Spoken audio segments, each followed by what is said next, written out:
Hey everyone, good evening. My name is Shashank and I'm a research associate at Capable. Welcome to today's bootcamp. So, today we'll be unveiling the secrets of Formula One cars. So, in this bootcamp, we'll be looking into how F1 cars have become complicated through the years and how about the interesting facts about Formula One and the major components in the Formula One car, and those being cockpit, steering wheel, aerodynamics, and the hybrid powertrain which runs the car. So, let's see how F1 cars have become complicated through the years. So, the first being is the advanced aerodynamics. Do you know? To make the car faster, to have a better airflow, and to improve the performance and handling of the car, a good aerodynamics is required. A lot of research was done by each teams, and also a lot of money have been spent on the car development of the car in order to be faster. In F1, even a millisecond matters in the race. So one more reason why F1 cars have become complicated is because of the hybrid powertrains. So F1 recently transitioned into hybrid power in 2014. Before they used to have a V8 engines, and now they have been replaced by 1.6 liter V6 turbocharged engine. Along with that, there is a battery with energy recovery systems. That's why it's called as hybrid powertrain. So integration of this hybrid technology has poured complexity in managing both in between the combustion engine and the electric components for the power delivery. So next comes the material science and composites. So F1 cars use very light and high strength materials such as carbon fiber composites in their construction actually. So these advanced materials provides a necessary strength for safety purposes and also being lightweight so that the car could have a better performance. So one more reason is because of the safety regulations. Safety has become like the important factor in F1 because there were situations where in races the drivers have lost their life. So in order to avoid that, F1 introduced strict rules for regarding safety, where so that safety measures are taken, and there is like careful integration into the cars without compromising its performance. And the last reason being why it's so complicated is the continuous development which take place. So Formula One is an evolving sport where teams are constantly pushing the boundaries of technology and performance. Uh,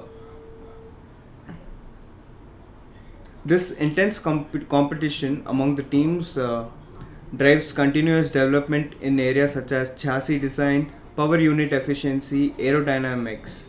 This constant pursuit of performance gains and leads to increasing complexity of a F1 car design. So let's see how a car used to look in 1950s. So this was when the F1 officially began. The cars used to look like this, and now in 2023 the car looks like this. So this look how complex the 2023 car looks like. So now we'll look into interesting facts about the Formula One car. So Formula One cars are among the fastest cars, which travel around 230 miles per hour, which is almost like 370 kilometer per hour. And going these higher speeds, the efficiency of Formula One car is around 2.7 kilometers per liter, and that too they have like racing fuel in them. And now we'll look into the how much power this car might be generating. It's almost around 1050 horsepower, including the both from the IC engine and the battery which is fitted in the car. And you know how much a steering wheel cost? It costs around $50,000. That is equivalent to 40 lakhs 96,675 rupees. That's pretty expensive for a steering wheel. If a steering wheel can cost this much, imagine how much an entire F1 car would cost. It would actually cost around $16 million, which is like $1 billion in rupees. So it's a pretty expensive car because of the technology, the aerodynamics, the design, the work has been put into the car. So now let's see why the car is so expensive. What's there in the car to be that expensive? So it's like the major components of an F1 car is the cockpit, the steering wheel, the aerodynamics, and the hybrid powertrain. These are the major components, a few of the major components of a F1 car. So let's see where they're actually fitted into the car. You can see the front wing and the rear wing is actually part of aerodynamics, and the cockpit, as you can see, it's in the center, and the engine just comes behind the driver. So let's see what's a cockpit actually. So this is how a cockpit looks like. So a cockpit, what is a cockpit? Cockpit refers to an area where driver sits and control the car. And why is he seated like this?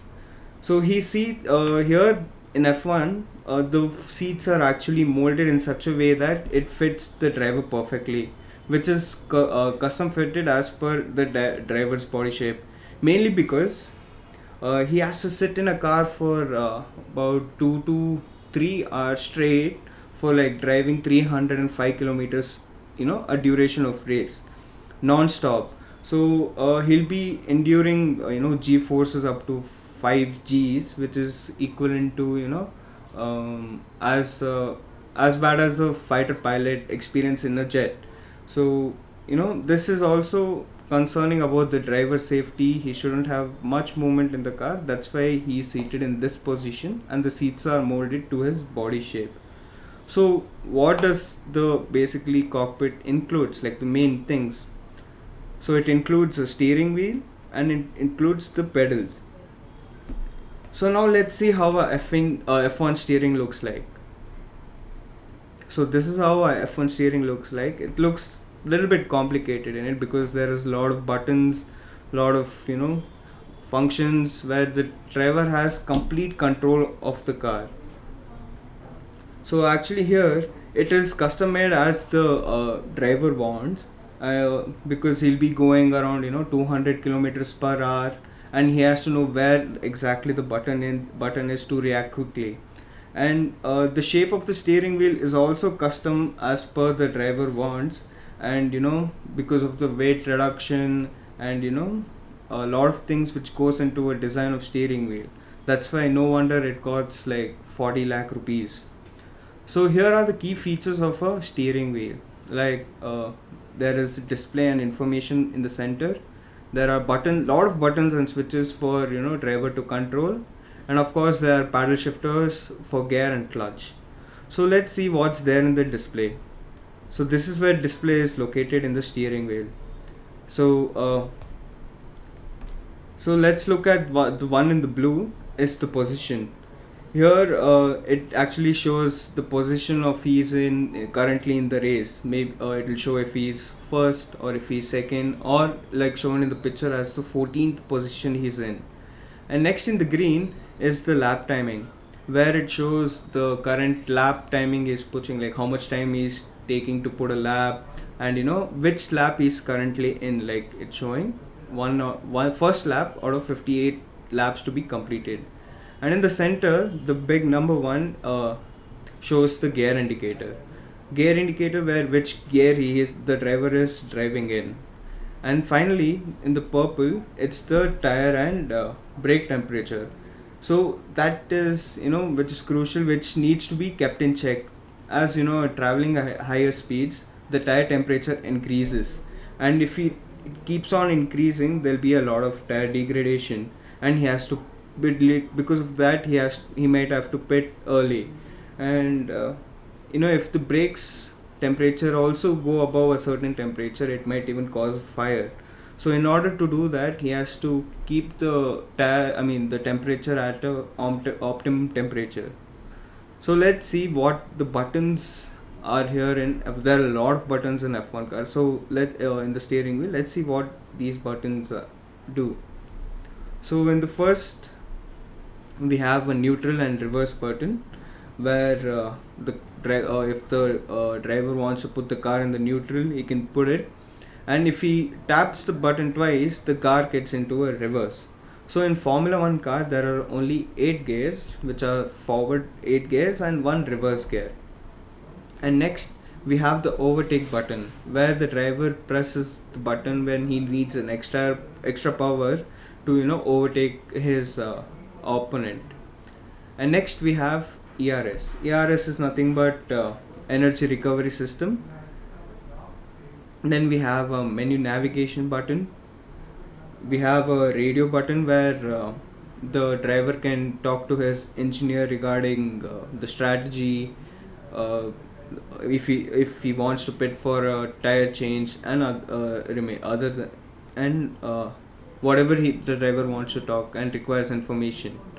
And next is the warning lights, where if the car is something wrong with the car, it starts blinking red, so he might have to retire the car before destroying it completely. And next we have rev shift lights, where it indicates the driver to shift at a higher RPM, so that when it goes completely red, he has to change to the next gear. And next we have launch control, where it is used to start the races, so that he gets a good start and the required power for him to go faster. And next we have another menu navigation button, where he can navigate the menu with that button. And next we have brake bias, where he can change the brake balance from the rear to the front of the car.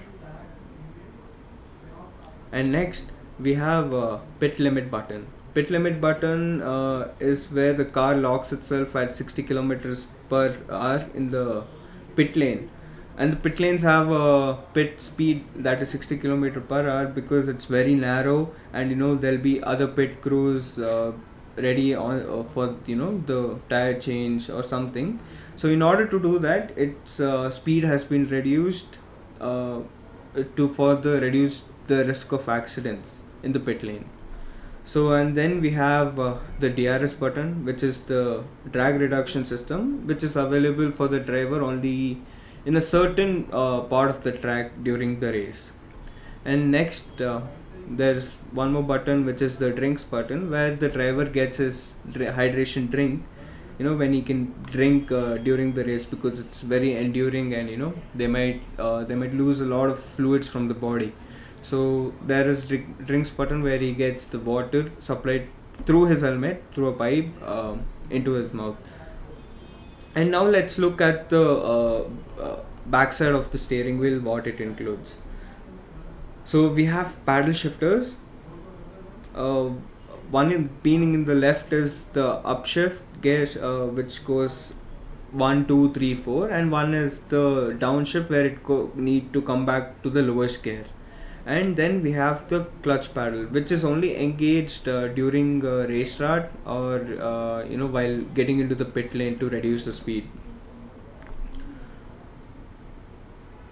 And let's see how many pedals are there in an F1 car. So there are only 2 pedals, which is the accelerator pedal and the brake pedal. Other than that, the driver has all the controls on his steering wheel. So now let's see the outer part of the car.